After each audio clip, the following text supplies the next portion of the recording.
Our wine here is the 2017 Malbec from T2.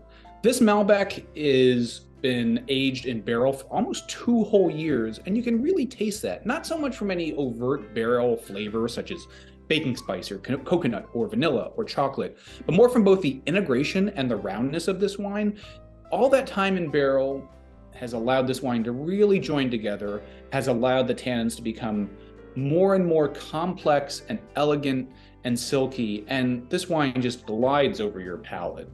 People a lot of times think about Malbec as a super just jammy, grapey wine, and it often is, but there's this really underappreciated, especially aromatic dimension to Malbec that this wine has in spades.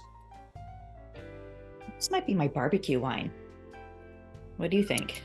Absolutely. And that's something, so this wine's so aromatic, but it's so distinctive. I mean, yes, it does definitely has some black pepper and some kind of violet and lilac flavors, but it almost has this kind of like musky floral aroma, almost like irises that almost like bring me right to like imagine eating some barbecue while I'm drinking this wine. Yeah, so T2 Cellar is a Seattle urban winery, just blocks away from where the Seattle Seahawks and the Mariners play their games. And winemaker Todd Threlkeld is truly a rising star, and the growers and the wine fans are absolutely taking notice. People love Todd's wine, and more than any other that we offer, when people try his wine, they keep coming back. So I'm really excited. But because he create such small lots, he can sell out by the end of the season. But I feel that T2 is the best value reds for under $30 at the quality you're getting in the vineyards he's working with.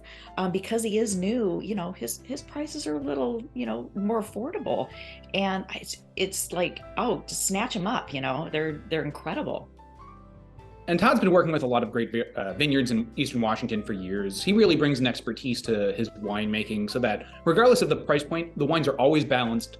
They're always very inviting on the palate, very easy to drink, while still having a lot of complexity and nuance to them as well. Yeah, absolutely. There is skill and talent in these small lots. Just because they're easy to drink, as you said, doesn't make them less complex or like attention to, this art that he is so good at.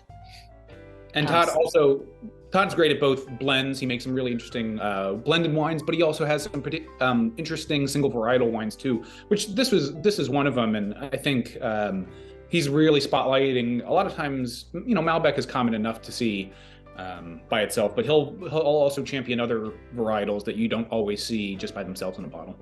Yeah, and you may notice this wine's, a little darker and inky, kind of medium purple in color, but it's also unfiltered. So, hold it to the light, it's not gonna be crystal clear. But, that is a winemaking style that a lot of winemakers want to just keep all those natural components inside the glass. No, and I think he really hit the nail on the head with this wine. All right, cheers. Cheers.